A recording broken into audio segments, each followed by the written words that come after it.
Baiklah, Assalamualaikum warahmatullahi wabarakatuh. Kembali lagi di channel Gurobat21, media informasi dan edukasi untuk guru dan pelajar Indonesia. Baiklah Bapak Ibu, di video kali ini kita akan membahas tentang cara mendapatkan sertifikat pendidik dari masa ke masa ya, dari sejak Undang-Undang Guru dan Dosen 2005 itu disahkan hingga saat ini. Nah, seperti itu, dan nanti kita akan bisa menarik kesimpulan ya, yang sebenarnya yang mana kira-kira lebih mudah prosesnya, seperti itu. Baik, kita to the point. Nah, Undang-Undang Guru dan Dosen itu ditetapkan pada tahun 2005, di mana amanat dalam undang-undang tersebut adalah dijelaskan salah satunya yaitu sertifikasi adalah proses pemberian sertifikat pendidik untuk guru dan dosen. Dan dalam undang-undang juga ini disebutkan bahwa guru profesional itu dibuktikan dengan sertifikat pendidik, seperti itu. Atau sertifikat pendidik itu adalah bukti formal bahwa seorang guru itu dikatakan guru profesional sehingga berhak mendapatkan termasuk tunjangan sertifikasi, seperti itu. Nah, selanjutnya Bapak Ibu, proses sertifikasi dari masa ke masa itu diawali dengan sejak 2005-2006 itu pertama menggunakan portofolio Bapak Ibu. Kemudian setelah itu berganti ke PLPG. Kemudian berlanjut hingga saat ini yaitu jalur PPG. Nah, kita mulai dari portofolio. Nah, seperti apa proses sertifikasi dengan jalur portofolio dulu itu? Nah, penilaian portofolio itu adalah untuk menilai kinerja atau prestasi guru dari dokumen-dokumen yang dimiliki guru. Jadi pada saat itu guru-guru sibuk untuk ngumpulin semua dokumen-dokumen terkait yang kemudian dijadikan portofolio. Kalau memenuhi standar nilai, maka bisa mendapatkan sertifikat pendidik. Nah, dokumen-dokumen apa yang dibutuhkan pada saat itu termasuk kualifikasi akademik, kemudian pendidikan dan pelatihan yang pernah diikuti oleh guru tersebut, kemudian pengalaman mengajarnya seperti apa, sudah berapa lama dia mengajar, itu termasuk penilaian. Kemudian perencanaan dan pelaksanaan pembelajaran yang dia lakukan seperti apa. Kemudian bagaimana penilaian dari atasan, dalam hal ini kepala sekolah dan pengawas terhadap guru tersebut. Kemudian apakah guru tersebut memiliki prestasi akademik. Kemudian apakah ada karya terkait pengembangan profesi. Kemudian keikutsertaan dalam forum ilmiah ya. Kemudian pengalaman organisasi di bidang pendidikan dan sosial. Dan yang terakhir adalah penghargaan yang relevan di bidang pendidikan. Jadi semua 10 poin penilaian ini dibuktikan dengan dokumen-dokumen pendukung, entah itu berupa sertifikat, SK, dan lain-lain sebagainya.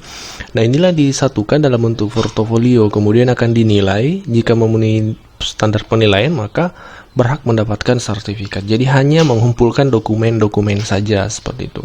Nah, setelah itu berlanjut ke PLPG. Nah, PLPG inilah pendidikan latihan profesi guru. Di sini pelatihan itu dilaksanakan selama 90 jam kurang lebih, itu selama 10 hari dalam bentuk perkuliahan dan workshop. Jadi hanya kisaran 10 hari diklatnya. Nah, pada akhir PLPG dilaksanakan uji kompetensi. Jika lulus diberikan sertifikat pendidik. Jadi setelah portofolio beralih ke PLPG. PLPG ini 10 hari saja diklatnya. Jadi sudah tidak hanya mengumpulkan dokumen tapi ada pelatihannya. Itu selama 10 hari. Nah, kemudian di akhir nanti ada UK, uji kompetensi, yang lulus baru bisa mendapatkan sertifikat pendidik. Ini adalah proses sertifikasi fase kedua, seperti itu. Nah, dan terakhir hingga saat ini, di fase saat ini kita mengenal PPG. PPG itu terdiri dari, yang pertama ada PPG Prajabatan. Itu prosesnya calon guru sertifikasi itu kuliah selama 2 semester. Nah, jadi mereka kuliah selama 2 semester di kampus pelaksana PPG Prajabatan. Jadi sangat berbeda dengan PLPG tadi yang hanya 10 hari. Ini betul-betul prosesnya cukup panjang, bahkan hampir sampai 1 tahun ya, karena 2 semester seperti itu. Nah, ini untuk PPG Prajabatan ini untuk guru-guru yang tidak mengabdi sebagai tenaga pengajar di salah satu sekolah. Misalnya lulusan S1 bisa langsung mengikuti PPG Prajabatan.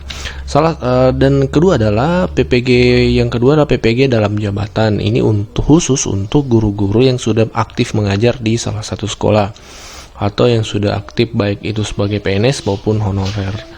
Nah, itu durasinya sekitar kurang lebih 3 bulan, baik secara daring maupun luring. Nah, inilah yang diikuti saat ini oleh banyak guru yang saat ini aktif mengajar di sekolah PPG dalam jabatan. Nah, kelebihannya PPG dalam jabatan ini salah satunya, pertama, selain durasinya cukup singkat dibanding PPG prajabatan, juga gratis dalam hal biaya kuliah. Tidak ada biaya pendidikan yang ditanggung oleh peserta karena ditanggung oleh pemerintah seperti itu. Hanya memang transportasi akomodasi itu ditanggung oleh masing-masing peserta. Kalau PPG prajabatan ini semuanya ditanggung seperti itu. Ditanggung oleh peserta termasuk biaya kuliah. Nah, inilah proses-proses yang selama ini terjadi di dunia pendidikan kita terkait proses sertifikasi guru, mulai dari portofolio, kemudian berlanjut ke PLPG, kemudian terakhir lanjut ke saat ini PPG. Nah, Bapak Ibu mungkin bisa menyimpulkan atau bisa memberikan saran atau untuk kita diskusi di kolom komentar, menurut Bapak Ibu mana yang lebih efektif.